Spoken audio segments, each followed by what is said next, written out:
ลาตอนนี้คือว่า9:15 นาทีกาเกี่ยมที่จะวางเพลิงฮ้อนส่งสกาส่งดวงวิญญาณของยาพ่อถาวรขึ้นสู่สวรรค์เนาะตอนนี้ฟ้าฝนก็ถือว่าดีฝนก็หยุดตกเช้าแล้ววันที่5 เดือน 8 2023ที่บ้านหัวสร้างเมืองนาไซทองนครหลวงเวียงจันทน์ซึ่งได้เวลากันสมควรแล้วที่ว่าทาง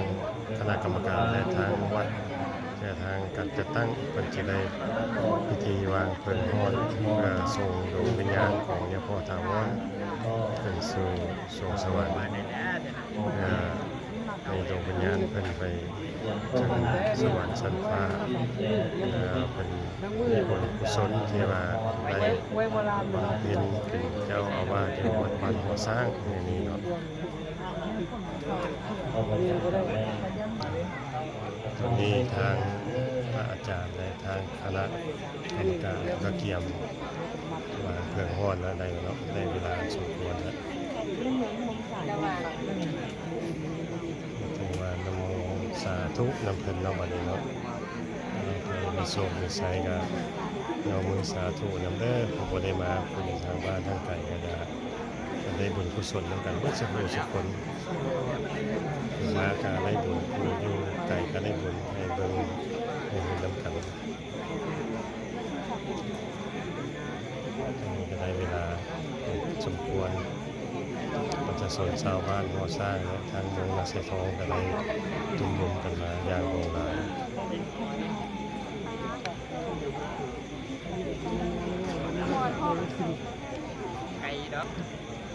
ก็ถึงเวลาเป็นกำลังคารวะส่งมาจะได้วางเพลิงฮ้อน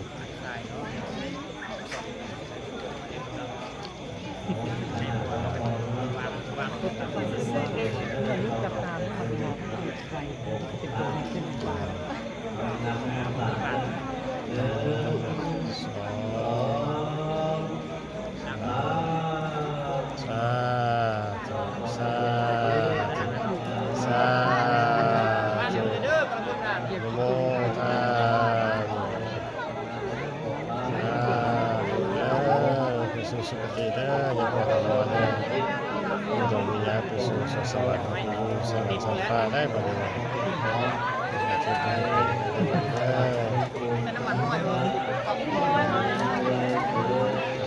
ป็นเวลาระทึก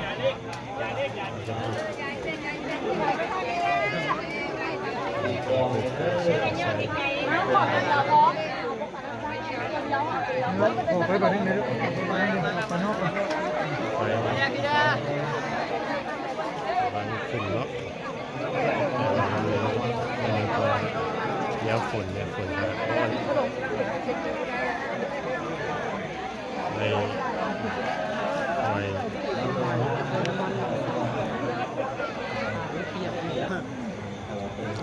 ี้ไฟกำลังติดแล้วเนาะใส่น้ำมันใส่ไฟแล้วสาธุเด้อไปสู่สุคติเด้อ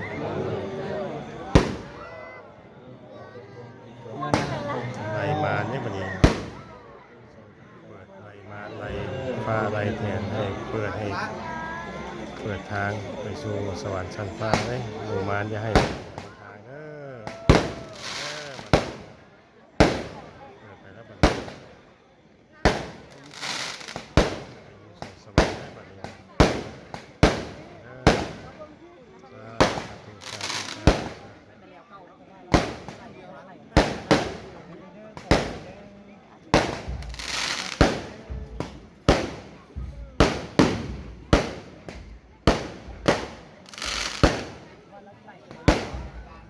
ไฟก็เริ่มลุกขึ้นแล้วบัดนี้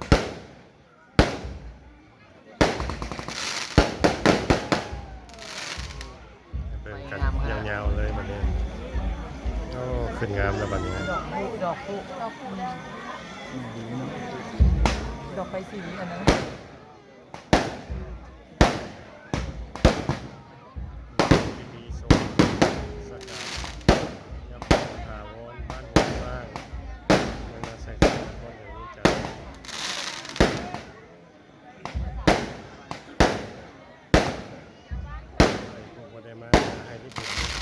ทุกกันเด้อยกมือสาธุได้มาให้คำสั่งส่งไปใส่บุตรทุกคนชาวลาวชาวของเขาได้ร่วมใจร่วมสการมาตะออนเป็นส่วนสำคัญเลย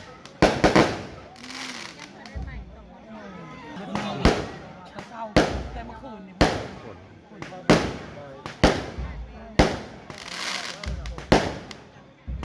อากาศจะเปียก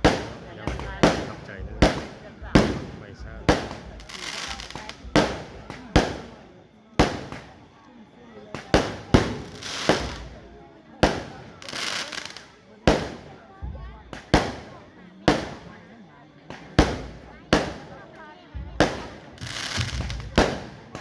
เบิ่งกันยาวๆที่ทรงสกัด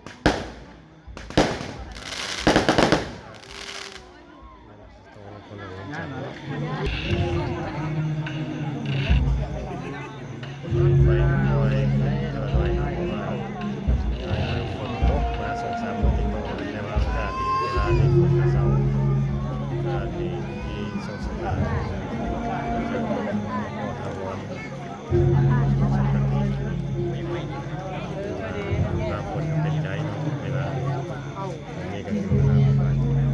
เราโมง10 นาที ป้าที่นี่บุ้มเงาไปดีเนาะ ไฟก็เริ่มลุกขึ้นแล้ว จะนอนทับเลย ยกในมือ2 นิ้วแล้วกันนะนับ 2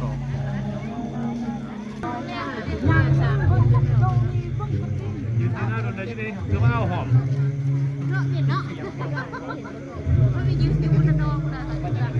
ไฟก็เริ่มขึ้นเองมีบางคนนอนทรงสกัดพวกเราบางก่อสร้างเมืองสงขลาตลอดเวียนจันทร์สุขดีไปสู่สวรรค์ นี่แหละมันยอมมือนกดู ทางบ้านที่ได้เปิดโซ่ใส่กันเด้อทุกคนกันเพื่อสกูสกุลไป